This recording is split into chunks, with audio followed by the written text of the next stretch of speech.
영적인 호흡이고 맥박이라고 여러 번 말씀을 드렸습니다. 우리가 호흡이 멈추고 또 맥박이 멈추면 죽는 것처럼 우리가 기도하지 않고는 살 수 없는 것입니다.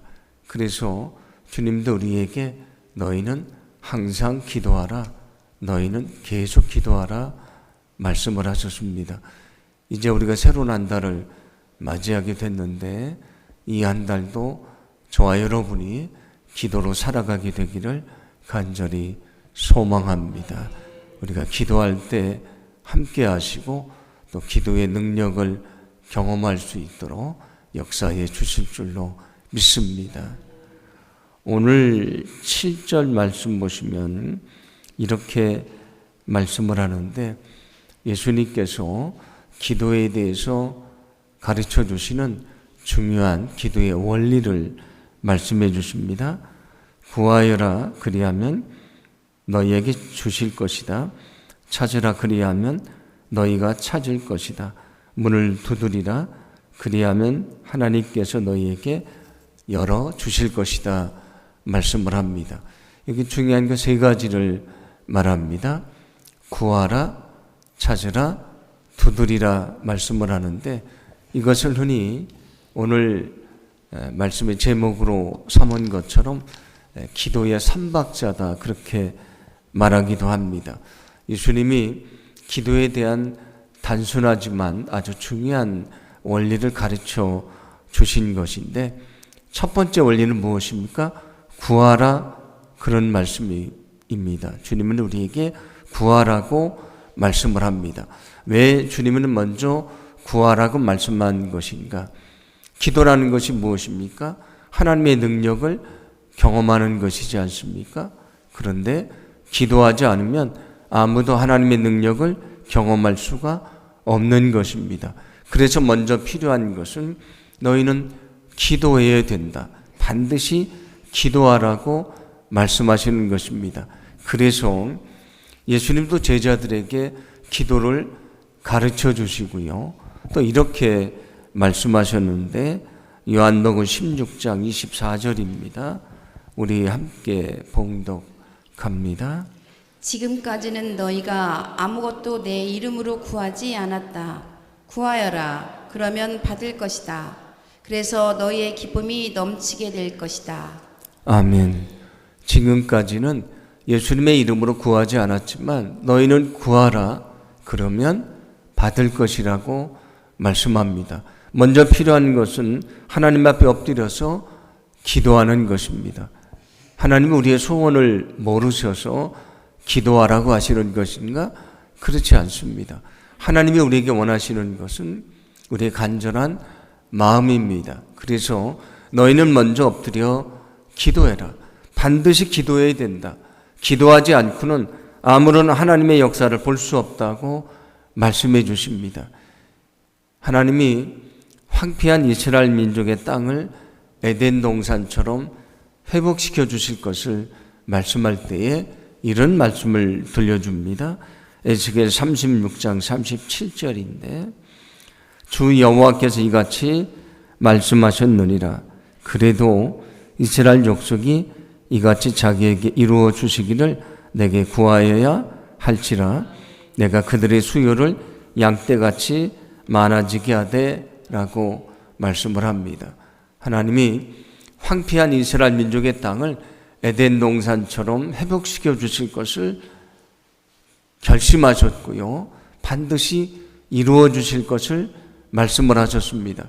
그러면 하나님이 그냥 이루시면 되는데 하나님이 뭐라고 말씀합니까? 그래도 너희는 기도해야 된다. 내가 그렇게 해줄 거지만 너희는 기도해야 된다.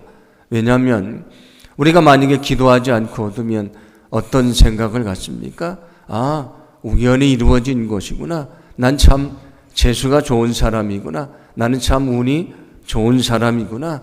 아니면 내가 능력이 많다고 교만하지 않겠습니까? 그래서 성경에서는 뭐라고 말씀합니까?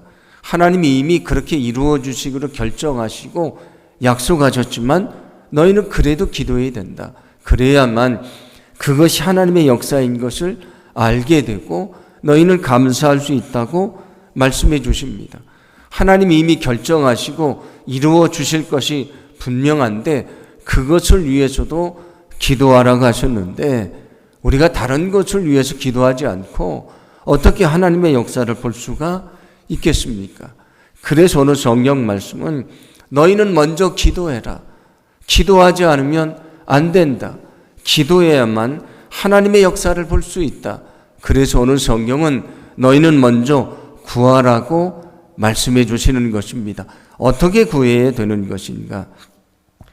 야고보서 1장 7절 말씀인데 우리 함께 봉독합니다. 조금도 의심하지 말고 믿고 구해야 합니다.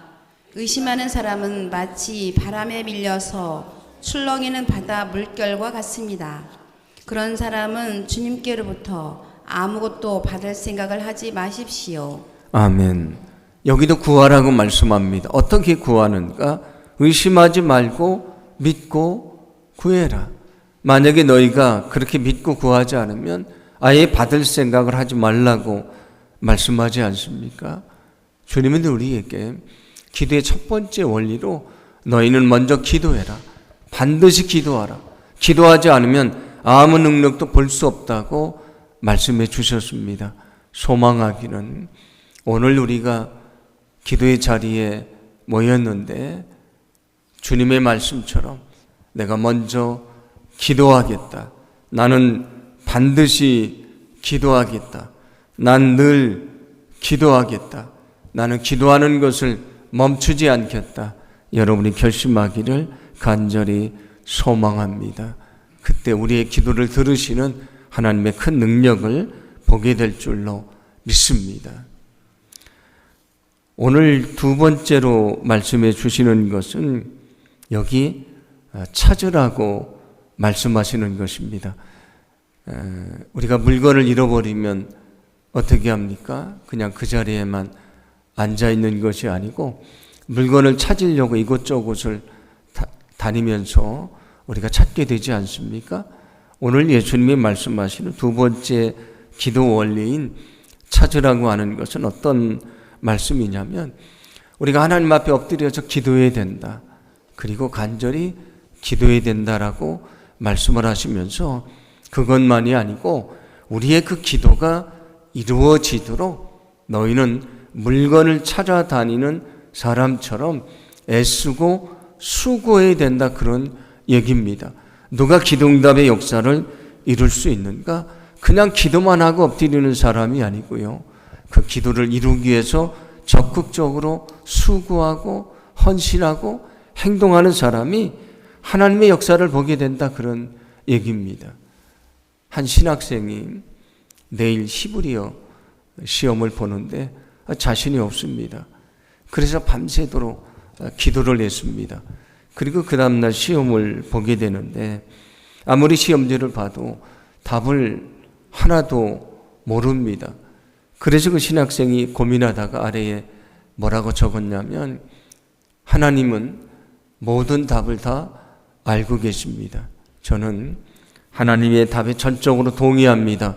그렇게 썼습니다. 그런데 그 교수가 아래에 뭐라고 썼냐면 하나님은 100점, 너는 빵점. 그렇게 썼습니다. 우리가 성적을 잘 얻게 해달라고, 공부를 잘 하게 해달라고, 엎드려서 지혜를 달라고 기도를 해야 되지만 그가 좋은 성적을 얻기 위해서는 그가 공부를 해야 됩니다. 공부하지 않으면 성적이 오를 수가 없는 것입니다. 우리가 예배 회복을 위해 기도하지 않습니까? 예배 회복이 어떻게 이루어집니까? 우리가 기도하고 내가 기도의 자리로 나오지 않으면 예배 회복은 이루어지지 않습니다. 우리가 영혼 구원을 위해 기도합니다. 영혼 구원을 위해 기도하지만 우리가 세상에 나가서 사람들을 만나고 그들에게 복음을 전하고 사랑해주고 섬겨주고 주님 앞으로 인도하지 않으면 그 역사는 이루어지지 않습니다. 기도는 하지만 기도한 대로 살지 않으면 안 되는 것입니다. 기도는 하지만 기도한 대로 살지 않는 것을 성경은 뭐라고 말합니까? 그것을 위선이라고 말합니다. 기도한 대로 살지 않는 것이 위선입니다. 주님은 우리에게 찾으라고 말씀하는데 어떤 말씀이냐면 너희는 기도만 하는 것이 아니고 그 기도가 이루어지도록 기도한 대로 살아가라 말씀을 합니다. 아무리 엎드려서 내가 누구를 용서할 수 있게 해달라고 기도하지만 내가 그 자리에서 일어나서 그에게 다가가서 손을 내밀고 용서하지 않으면 용서할 수가 없는 것입니다.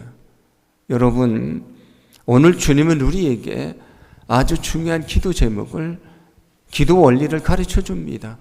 너희는 기도한 대로 살아가라. 그래야 기도를 이룬다는 말씀입니다. 출애굽기 17장을 보시면 출애굽을 한 이스라엘 민족이 아말렉과 전쟁을 하게 됩니다. 그때 모세는 산꼭대기에 올라가서 손을 높이 들고 기도하는데 손을 들고 오랫동안 있다 보니까 이 손이 힘이 빠지니까 점점 내려오지 않습니까? 손을 들고 기도할 때는 이스라엘이 이기는데 힘이 없어 내려오니까 이스라엘이 밀리게 됩니다. 그때 아론과 훌이 양쪽에서 손을 들고 함께 기도했다고 말씀을 합니다. 그래서 전쟁에 승리를 합니다. 그런데 여러분, 그 전쟁이 어떻게 승리했습니까? 모세와 아론과 훌이 산꼭대기에서 기도했습니다. 그런데 여호수아는 어떻게 했습니까? 여호수아는 그 산 아래에서 이스라엘 민족과 생명을 내걸고 싸웠습니다. 그들은 기도하며 싸웠고 기도하며 싸움을 통해서 전쟁에 승리했다, 그런 말씀입니다.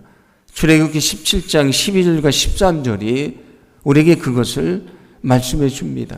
모세와 아론과 훌은 기도했고 여호수아는 싸웠다. 그래서 승리했다고 말씀해 줍니다. 느헤미야 말씀을 보시면 이스라엘 민족이 무너진 성벽을 수축을 하게 되는데 적대다들이 와서 공격을 하고요, 방해를 합니다. 그때 그들이 어떻게 합니까? 첫 번째는 기도를 했고요. 그 다음에 뭐를 했냐면 한 손에는 병기를 들고 무기를 들고 한 손으로 일을 했다. 그 성벽을 쌓았다고 말씀을 합니다. 성벽을 쌓는 역사가 어떻게 이루어졌는가? 그들이 기도하고요, 한 손에 병기를 들고 한 손에 그 돌을 들고 일을 할 때 그 사역을 완성했다고 말씀해 주지 않습니까? 그들은 기도하고 일했습니다. 기도하고 수고할 때에 열매가 있었다는 것입니다. 예수님이 겟세마네 동산에서 떨어지는 땀방울이 핏방울이 되도록 기도합니다. 무엇을 위해 기도했습니까? 무엇을 위해 기도했습니까? 내 뜻이 아니고 하나님의 뜻이 이루어달라고 기도하지 않습니까? 그런데 예수님은 그렇게 떨어지는 땀방울이 핏방울이 되도록 기도만 하셨습니까? 아닙니다. 예수님은 그 자리에서 일어나셔서 십자가를 지고 골고다 언덕을 오르셔서 저 십자가에서 온몸이 찢기시고 죽으시는 행동을 하시지 않습니까? 그래서 주님이 말씀하셨던 영혼을 구원하는 주님의 뜻을, 하나님의 뜻을 이루지 않았습니까? 예수님은 저 하늘 보좌에서 기도만 하신 것이 아닙니다. 겟세마네 동산에서 땀 흘려 기도하시기만 한 것이 아닙니다. 예수님은 이 땅 인간의 몸을 입고 내려오셨고 십자가에 달리셔서 죽으심으로 하나님의 뜻을 이루셨습니다. 하나님의 뜻은 저절로 되는 것이 아닙니다. 우리가 정말 기도하고 기도한 대로 애쓰고 수고하고 땀 흘리고 헌신하지 않으면 그 기도가 이루어질 수가 없는 것입니다. 예수님이 말씀하시는 두 번째 중요한 기도의 원리는 그래서 찾으라는 것입니다. 물건을 잃어버린 사람이 그 자리에 앉아만 있지 않고요, 찾아서 다니는 것처럼 너희는 기도한 대로 살아가라고 말씀을 합니다. 여러분, 여러분의 기도 제목이 무엇입니까? 여러분의 기도 제목을 위해 열심을 다해 기도하시고 여러분이 기도한 대로 살아가게 되기를 간절히 소망합니다. 그때 정말 우리의 기도를 들어주시고 역사하시는 하나님의 큰 능력을 보게 될 줄로 믿습니다. 세 번째 기도 원리는 두드리라는 말씀입니다. 우리가 남의 집에 가서 문을 열어달라고 두드리면 어떻게 합니까? 한 번만 두드리고 마는 것이 아니지 않습니까? 우리가 여러 번 두드리게 되는 것처럼 이 두드리란 말씀은 어떤 말씀이냐면 우리가 기도하고 애써서 수고하지만 그 열매가 금방 보이지 않습니다. 그러면 우리가 어떤 마음을 갖습니까? 아, 기도해봐야 소용이 없구나. 왜 내 기도는 응답해 주시지 않는가? 하나님은 왜 내 기도를 외면하시는가? 원망할 수 있지 않습니까? 그래서 기도를 포기하게 되는데 그런 사람을 향해 들려주시는 말씀입니다. 우리가 여러 번 문을 두드리는 것처럼 한 번 두드리고 열리지 않아도 너희는 그 다음에 또 두드리고 또 두드리는 것처럼 당장 우리 기도응답의 역사가 없어도 포기하지 않고 기도응답은 하나님의 때가 있으니 너희는 인내하고 기다리며 끝까지 기도하라. 포기하지 말고 기도하라. 그런 말씀이 됩니다. 누가복음 18장을 보시면 우리가 잘 아는 이야기가 나옵니다. 한 과부가 불의한 재판장에게 가서 자신의 억울함을 풀어달라고 호소를 하는데 불의한 재판장이니까 그 보잘것없는 과부의 간청이 눈에 들어오지도 않았을 것입니다. 그래서 물리치는데 그 과부는 계속 가서 그 재판장에 간곡히 요청을 합니다. 그때에 그 재판장이 과부의 소원을 들어줬다고 말씀하지 않습니까? 그 마지막에 보면 주님이 뭐라고 말씀하시냐면 불의한 재판장도 밤낮 부르짖는 있는 과부의 간청을 들어줬는데 하나님이 어찌 우리의 기도에 응답해 주시지 않겠는가? 하나님은 좋으신 분이신데 어찌 우리의 기도에 응답해 주시지 않겠는가? 말씀을 하십니다. 그러면서 그 비유를 시작할 때 이렇게 말씀을 하셨습니다. 누가복음 18장 1절인데 제가 읽어드립니다. 예수께서 제자들에게 늘 기도하고 낙심하지 말아야 한다는 뜻으로 비유를 하나 말씀하셨다. 그리고 이 불의한 재판관에 대한 비유를 들려주십니다. 여기 어떻게 기도하라고 말씀을 합니까? 그 여인처럼 밤낮으로 기도해라. 그 여인처럼 낙심하지 말고 기도해라. 하나님의 때가 있으니 너희는 그 때를 기다리며 기도하라고 말씀을 합니다. 우리가 문을 두드리고 또 두드리는 것처럼 포기하지 말고 기다려라. 그리고 끊임없이 기도해라. 하나님의 때를 기다려라. 반드시 우리의 기도를 응답해 주시는 그날이 있다는 것을 말씀해 주고 있습니다. 여러분, 결코 기도하다가 포기하지 않기를 소망합니다. 우리가 기도를 멈추지 않기를 소망합니다. 우리가 끝까지 기도의 자리로 나아가게 되기를 간절히 원합니다. 하나님이 그 기도를 들으시고 응답해 주시는 하나님의 큰 능력을 우리에게 보여주실 줄로 믿습니다. 예수님은 우리에게 아주 간단하지만 매우 중요한 기도의 원리를 가르쳐 주십니다. 그것은 구하라, 그리고 찾으라, 두드리라는 말씀입니다. 이 말씀처럼 우리가 먼저 기도의 자리로 나아가고요, 기도한 대로 수고하고 애쓰며 살아가고요, 당장 눈앞에 기도응답이 없어도 포기하지 않고 하나님의 때를 기다리며 믿음으로 기도하기를 소망합니다. 그때 마침내 우리 기도를 들으시고 기도를 통해 역사하시는 하나님의 큰 능력을 보게 될 줄로 믿습니다.